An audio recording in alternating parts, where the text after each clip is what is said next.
Hello everybody. Well, yep, we're back out here and I'm still a-thinking. This is one of those good times just to have a nice comfortable chair you can just kind of sit down on and think about stuff, because this is pretty crucial stuff I'm dealing with here. I did get those motor mounts flipped around. They would probably work the way I'm looking at. I got to modify them a little bit to get the exhaust manifold to go around. I'll show you here in a second. But I'm looking at it, thinking ahead here.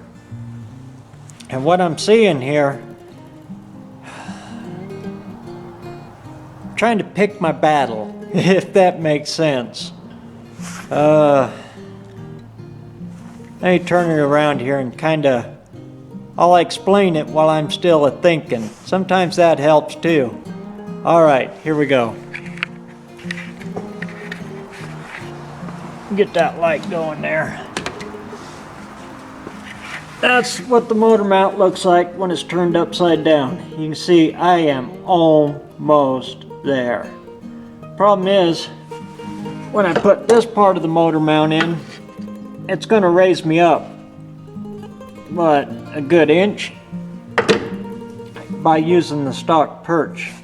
When I say stock perch, I'm talking about this part right here that's welded onto that tubular cross member there.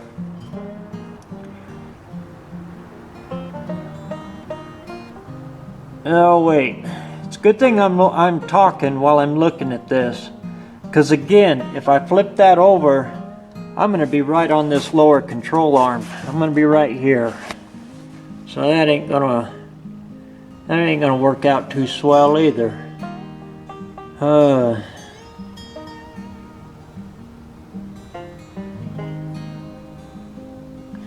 Anyway, I'm pretty well square in here. I got the transmission set to a good angle. And then I look up here on my carb base. I don't know if you can see that in there, but I'm pretty much dead nuts on. When I put the bumper weight and everything on there, she's going to come out dead nuts. I'm real close to center here. I got a lot more working around to do there, but you can see where I started. Oh, if you're curious, that's how I center an engine. I know this right here, the center of that bolt is my center point. So I got to line that up with the crankshaft all the way through the car. You can get a cross member measurement from here, from that side of the frame to this side of the frame, and divide it, but be very careful doing that. On a lot of cars, this frame rail, this frame horn out here, will actually favor in, especially a front steering box. Say the steering box was up here like on a Chevy. More times than not, they move this front frame horn, sometimes as much as 1/4 of an inch, and it'll throw you completely off. How do I know that? Because we almost named that Volkswagen No Quarter, and that was one of the reasons for it. And they do that for steering geometry, for your drag link and everything. A lot of times the driver's side horn will be, by horn I'm talking frame horn, will be inset a little. So be very careful with that. Other than that, I do got good clearance around the steering box now. And actually my stock manifold fits in there now. That's a big plus. Fighting exhaust is a nightmare. And with this setup now, the way I got it, I can get my exhaust hooked up. It will be just the stock cast iron manifolds, but they'll work, and that's good enough for this car. I'm going to save the fancy fender well headers and all that stuff for the other car. This one is just a driver. It's just a daily driver that's going to go down the track a couple of times. That's all this car is. Nothing's fancy here. Yeah, I think I'm going to pull it again.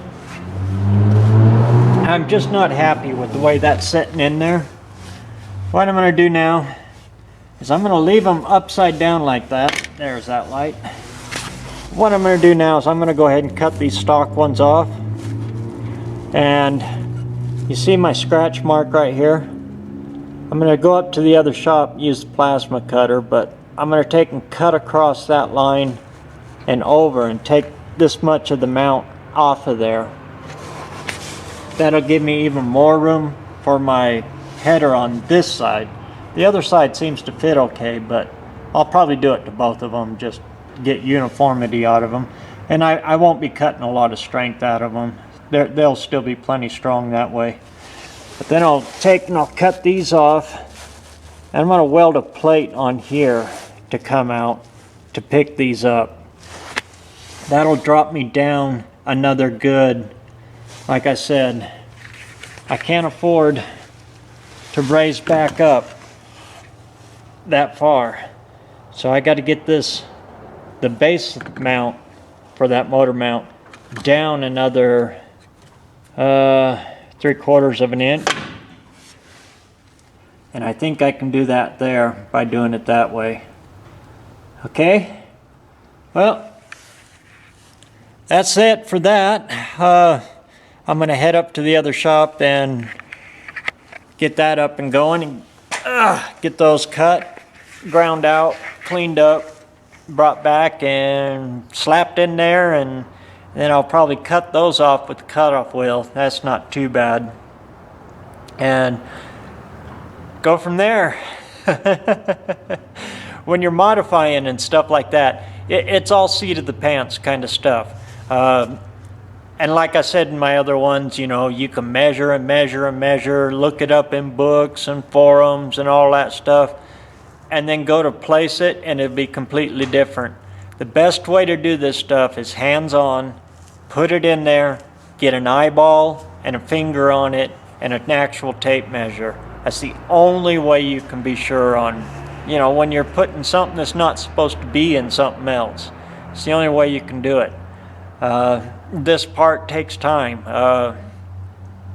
You seen I've got my string levels out, and I've got my level across the carburetor and all of that. A lot of guys will skip that. That leads into huge problems later on down the road. Like I said, you can see on that Jeep how bad, that's a drastic example, but that motor was in there almost sideways and crooked this way. And it ended up eating the radiator. It was going through U-joints. I mean, you know, all kinds of stuff. Not only that, if you get a motor in there, motor and transmission dead on straight, your weight transfers and all of that stay pretty relevant. You don't torque off of one side if your motor's in there dead nut straight. For racing, you know, if you want to go extreme with that. And if it's, you know, dead nuts this way, you're not losing anything in that U-joint angle being a little bit off. I know it sounds weird, but every little bit contributes to the farther on down the line you want to, when you're looking for the maximum amount of everything. Everything's got to be dead nuts on. And I do it because when I open the hood, I want it to look good. I'm not actually doing it for power, I'm doing it for looks. But anyway, you can see where I'm at, where I'm headed. Probably on the next one you'll see me working with the spinning wheel of death, or maybe the plasma cutter, I don't know.